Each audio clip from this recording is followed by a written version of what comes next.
Perfect. Sorry about that. Okay. So as I was saying, basically, due to the nature of the experiments themselves having low statistics and therefore low, reasonable amounts of data to train on.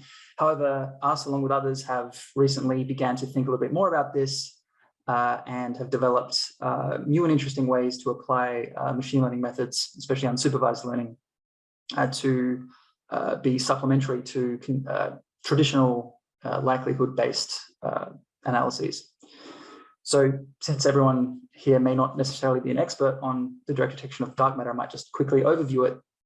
Effectively, there are 3 portals through which we search for particle dark matter, along with collider production, so smashing standard model particles together and looking for a dark sector that way, or looking for astrophysically the annihilation or decay of dark matter products in the universe. Direct detection rather is terrestrial in that it consists of an underground, usually experiment, that looks for the rare interaction or scattering between a dark matter particle and a heavy standard model nucleus. And so the general, the paradigm at the moment is that for the standard, let's say, particle dark matter hypothesis, the weakly interacting massive particle, current experiments have probed or will probe a very large portion of the parameter space.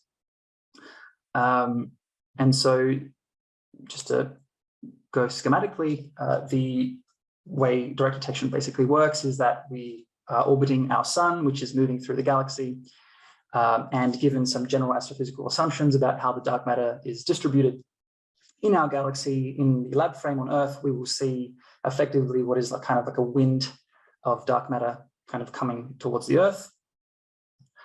And so in an underground experiment, for which I use the xenon-nton experiment as a test bed, the scenario is as follows. If the dark matter particle exists, it would come in, it would scatter primarily off a heavy xenon isotope, producing scintillation light, which will then be picked up by photomultiplier tubes at the top and bottom of the detector. This is called an S1 signal, so the primary signal that one would observe. After some time, delta T, any electrons that were produced during the ionization of this recoil event would then drift in an electric field that's induced across the detector. It would fly up, hit a gaseous phase at the top of the detector, and then ram right into the photomultiplier tubes at the top, creating a secondary signal, which we call S2. And so fundamentally, that's not really important for what we're going to do. All that really matters is that there are 2 fundamental observables. Nuclear recoils, which is the proxy for a WIMP or signal, and there is the dominant background, which consists of electron recoils, which can fake a signal. Okay, so basically you can see now that this is, we're now turning into a binary classification problem, given the scope and how the experiment is in fact designed and built. So this gives us a little bit to work with. So since I mentioned that our analysis procedure is supplementary to traditional based methods, we should kind of overview what those methods usually are. We have a likelihood-based approach where after some exposure, you would collect some events in your detector. This is a Poisson type likelihood with 3 main components of phenomenological relevance. You have the expected number of signal events, the expected number of background events, and of course some spectral information, which goes as the recoil energy of the nuclear isotopes that you're looking at. And so this is all well and good, and traditional maximum likelihood-based methods have used things that look like this and have done very well. The main takeaway from this is that our model parameters, so the mass of the dark matter particle, the cross-section, etc., will basically determine 2 things: the total number of expected events that we expect to observe, and as I've mentioned, the spectral shape. And both of these are important for any machine learning analysis we do, as we will see. So as far as what data we will be using for our analysis, so this is basically a simulation of a nuclear recoil or a signal event generated with some open source software kindly provided by the Xenon End-Time Collaboration. Effectively, we have the peaks of this primary signal S1 and secondary signal S2, along with the photomultiplier tube readouts of those events. As you can see here on a time series, we have our S1 and S2 accordingly. And this is all well and good. Usually, if we wanted to discriminate between a nuclear recoil signal and an electron recoil background, the primary thing of importance is the distance and ratio of the heights of these S1 and S2 peaks.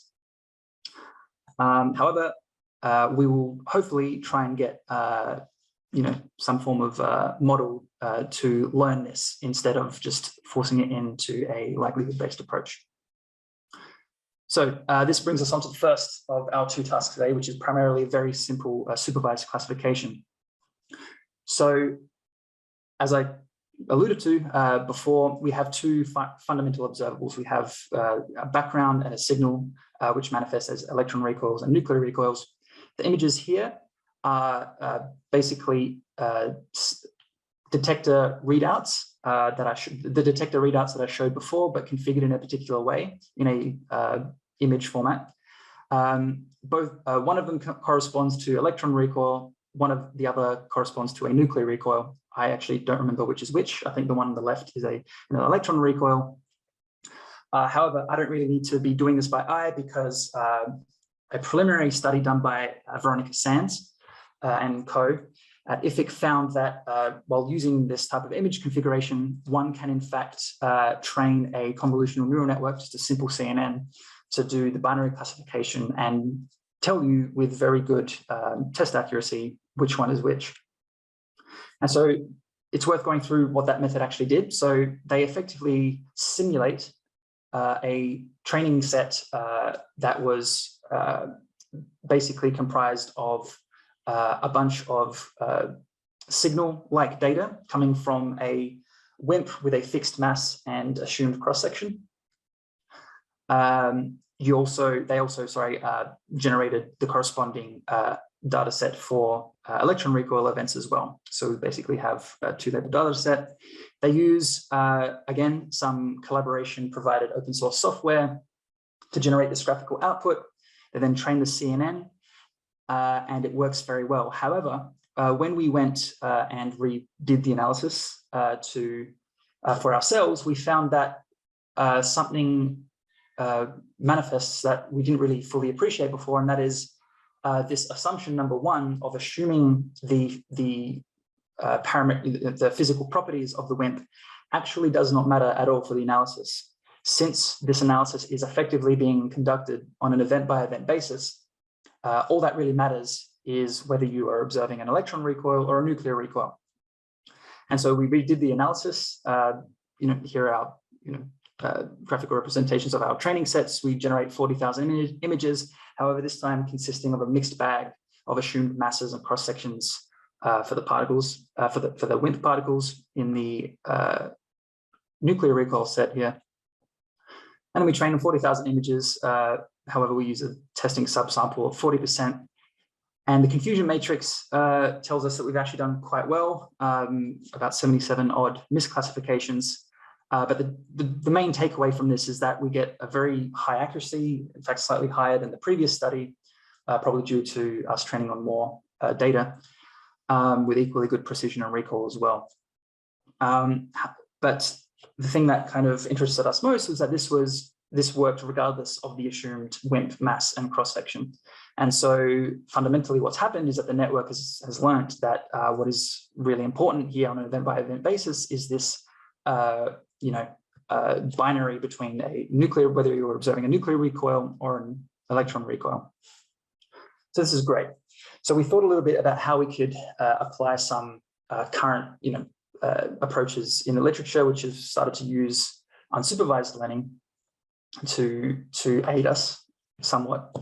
And to do that, we used a generative approach, namely a variational-auto-encoder. And so just a brief summary of what that is. The goal is to learn a low-dimensional representation or encoding of the data that we are training on via dimensionality reduction. As you can see from this schematic here, it's a fully connected dense layers. In the middle here, we have a bottleneck, low-dimensional bottleneck called the latent space, which for the variational-auto-encoder consists of a bunch of normal distributions parameterized by some mean and width. And so our goal was to basically learn the latent representation of the background-only events. Okay, and so for a successfully trained network, the idea would be that for some input here, the model would then generatively sample and produce another realization of an event that has the features of what you input. And so we basically repeat the process. So we use the same training set that we used before to train our convolutional neural network. However, this time we're just training on our background-only events, so our electron recoil images. This is trained by maximizing the evidence lower bound, or elbow. Fundamentally, not going into too much detail, this consists of two pieces, basically a log likelihood and this Kullback-Leibler divergence term. The log likelihood term for image data is usually taken to be a multivariate Bernoulli distribution, where the inputs are logits, which you ensure by normalizing the images properly. And so you can think of this as effectively, this is your reconstruction loss. So ensuring that the output we get is as close to the input as possible. The Kullback-Leibler term here is effectively a regularization term, which ensures that the Gaussian distributions in the latent space don't stray too far from unity. This basically ensures we have generalizability and generativeness ensured. This beta term is a regularization parameter, which just scales the influence of the Kullback-Leibler term. So we train our network on our background data for 200 epochs. We get good convergence and no sign of overtraining on the validation set. And we end up with results which I showed before on the previous slide. However, you'd notice that these images are quite blurry. The reason is we had to scale them down just to save computation time. And you can see it's not perfect, but majority of the features are captured and reproduced quite well. So this brings us on to the kind of crux of the situation. So that namely being anomaly detection. So anomaly detection in a very, very small nutshell involves the following. So once you have a trained model, you would run data that the network has never seen before through the model. And if you had successfully trained your variational-auto-encoder to just learn the fundamental properties of your background-only events, any non-background-like data will then, in general, return a higher value for the loss. And so what we would do is then plot these loss distributions and any new physics, which if you believe your simulator, if you've trained successfully on your background only, will really just only be showing new physics. This would manifest itself as an excess over the background only loss distribution in a statistically significant manner. So here are some results from that, just doing that as a first go. So on the left, we have our background only loss distribution in blue and a distribution comprising solely of signal events in orange. And as you can see, the distributions are not the same, they're different. However, you're not going to be observing a data set that just comprises of signal only in the real world. You need to create like a pseudo data set that is a mixture of background and signal. And so that's what's on the right. So the blue distribution is the same. It's our background only loss, but the orange distribution has an injected signal on top. And you can see that this, I mean, whether the two distributions are statistically different or not, you can't necessarily tell by eye, but after doing the quick calculation, it is. And so things are kind of working, but it's a little bit rubbish. It would be nice if we could get a greater separation between the orange and the blue distributions here. And so we had a little bit of a think and devised a new so-called anomaly function that utilizes our convolutional neural net that we trained previously. And so this anomaly function, which we've called TS, is basically just the sum of the convolutional variational autoencoder loss plus some binary cross entropy for the CNN that we've trained. And so this binary cross entropy will just be 0 if it deems the event more background-like, and 1 if it's more signal-like. The R parameter here that we've defined is effectively just a scale term. It basically, if it's set to 0, we have a purely unsupervised case, and if it's goes to infinity, we have purely supervised. And so we can plot this distribution here, and surprisingly, it works quite well. We have a very large separation between our distributions now, very clearly anomaly aware. And so we can then go ahead and calculate some p-values. So here I have the now distribution of this new anomaly function TS. In blue, which is underneath, is the background only distribution, and the orange distribution is background plus an injected signal from a 500 JEV WIMP. We calculate some test statistic, some Pearson chi-squared, which we assume asymptotically follows a chi-squared distribution with 1 degree of freedom, and we can calculate the p-value to exclude the null hypothesis. Okay. And so once we had this all set up, we found it prudent to perhaps explore how this analysis behaves under varying a few things, namely this R parameter, which we've defined. And I think this is the most interesting result here, in that we vary the R parameter from, on the left, going towards 0, being purely unsupervised, going to the right, having contributions from the supervised CNN dominating the analysis. What we actually find for 3 benchmarks for different mass WIMPs, we find that optimal anomaly awareness, or in other words, the strongest conditions for which we can reject our background only hypothesis, come at a sort of halfway, where R is approximately 170. In fact, for the 1000 GeV WIMP case, to get below 5 sigma, to exclude the null hypothesis at greater than 5 sigma, you actually have to have the combination of both. So this is interesting in that it's an interplay between the loss functions of both supervised and unsupervised methods, which are kind of optimizing the analysis, if you will.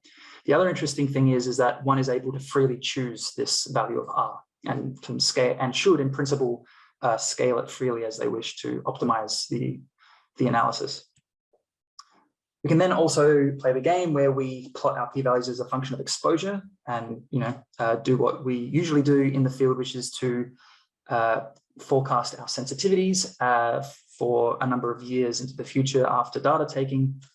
And so these plots show on the left and right just 2 benchmarks where we fix the cross section. Again, the colored lines correspond to 3 different masses of WIMP. And we can see how, as a function of exposure, our p-value changes. And this is also very interesting in that for the lightest WIMP here, for a cross section of 10 to the negative 46 centimeters squared, you really have no hope of ever recovering, ever observing any sort of significant anomaly above the background only hypothesis. And so we did one more thing, which was to see if we could compare our method to what the collaborations themselves have actually published. And so we did our best, although we're not necessarily comparing apples with apples here, as I'll briefly discuss later. So this black dashed line is the Xenon N-ton projected 5 sigma discovery significance for a 50 JeV WIMP. The colored lines correspond to our forecasted sensitivity to reject the background only hypothesis for a variety of different R values. In principle, if this was an analysis done on real data, one would take a variety of R values and plot some bands, because again, you're free to choose your value of R. Just to comment on how we perform with regards to the collaboration, we didn't really expect to beat them. However, that's for two very important reasons. The first one being that the collaborations themselves always will have access to more sophisticated methods and auxiliary data and nuisance parameters, which us as a community just do not. The other reason is that, again, as I mentioned, we're not comparing apples with apples here. The black line is a discovery significance of a particular region in parameter space, namely 50 GeV WIMP. This will always be, you will always forecast a greater sensitivity in this case compared to what we're doing, which is simply to observe any anomaly over the background only situation. And so that basically summarizes it. Quick slide just to briefly conclude. We can, contrary to, I guess, what was popular belief, we can in fact use machine learning methods to supplement traditional likelihood-based statistical techniques in these fields of low background particle dark matter searches. And depending on the experimental premise, one can utilize a semi-supervised approach to amplify the analysis power. More work would be needed to explore the full range of anomaly functions that can be used and models. In fact, we just use a very, very simple case of a CNN and a variational-auto-encoder. One could in principle use any generative model to do the unsupervised part, like a GAN or something like this, something more sophisticated, and could potentially get significantly better results in doing so. Continued work in this area is toward primarily other simulation-based approaches, namely flow-based methods for the parametric regression of model parameters and posterior estimation. So thanks for listening.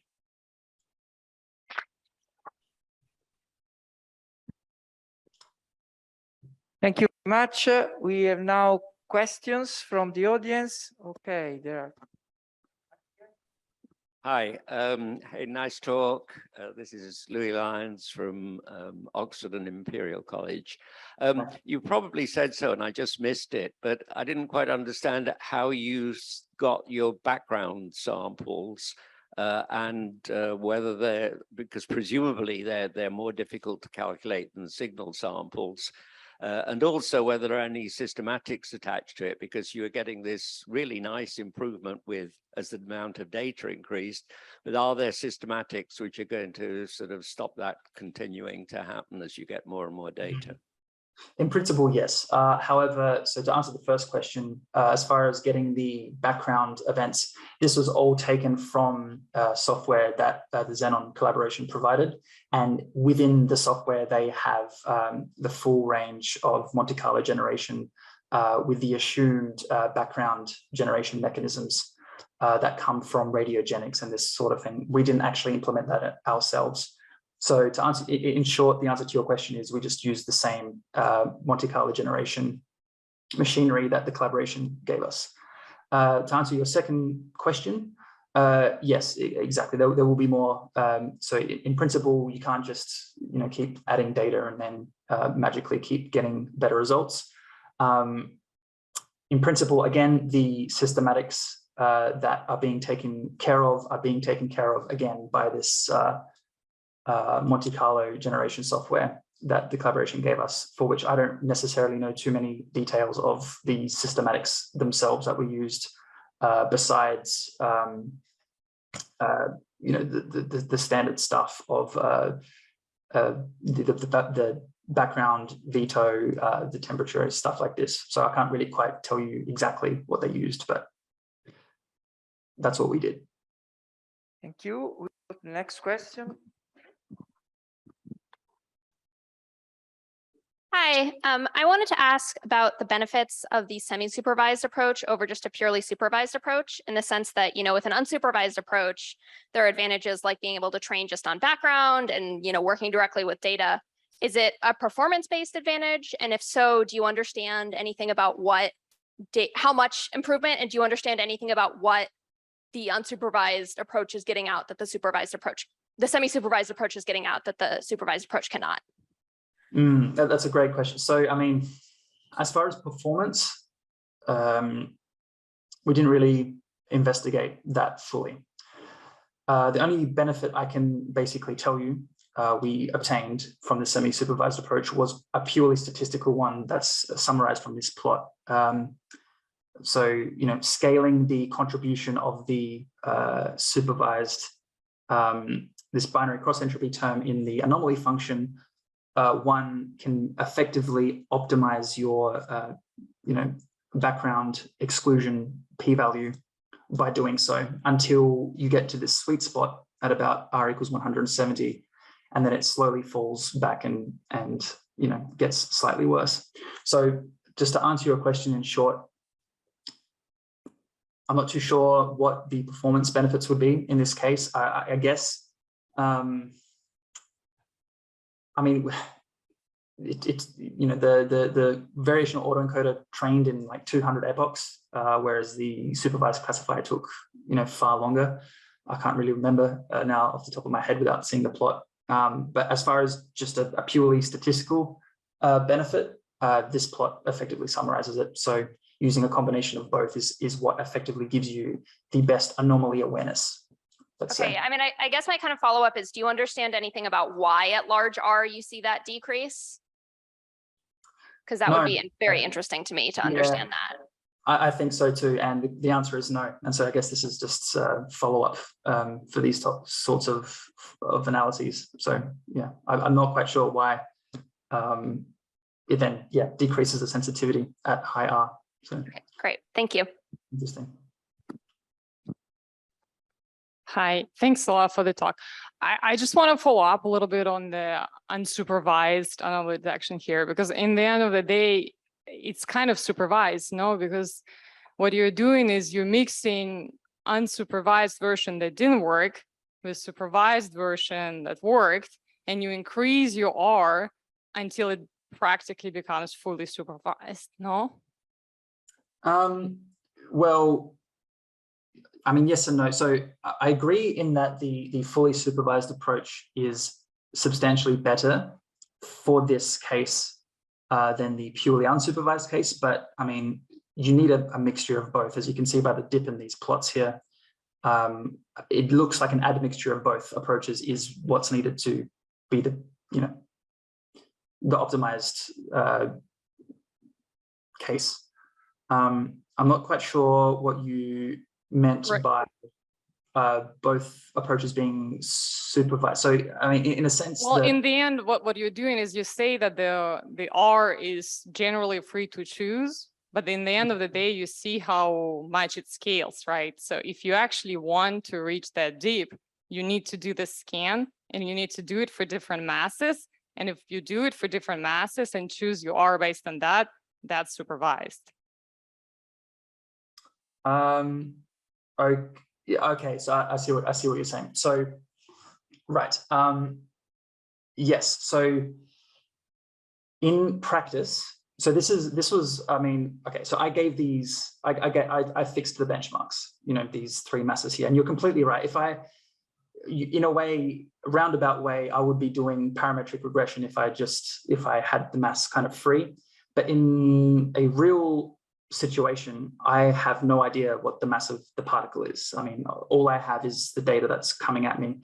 So I would simply just train my unsupervised network solely on my background only data, as I explained.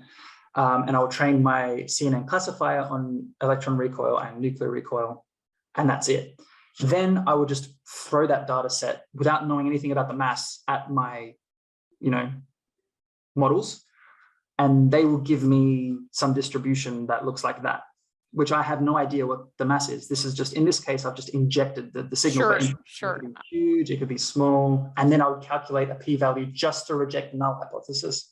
I have no idea about what the actual, and the whole point of this analysis is that we're agnostic to the mass of the particle, and we don't necessarily care. We're just looking for anomalies.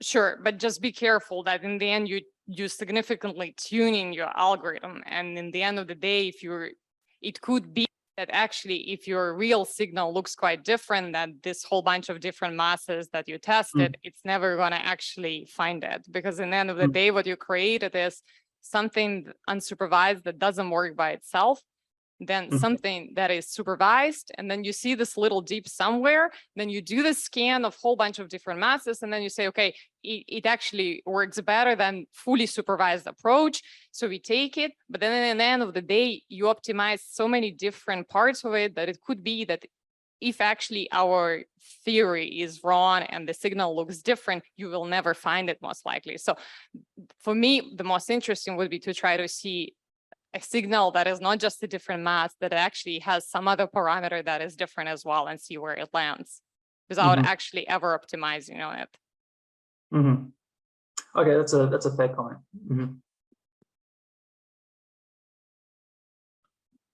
Other questions? Okay, since you were very quick, I have a quick question for you. Sure. Regarding the importance of the instrumental effects, meaning, of course, the background you can measure, you can do everything, but about the signal itself, I expect it is to be very small. Do you have a way to test that the science apparatus, the measure, the instrument that you use will behave how you expect in your simulations?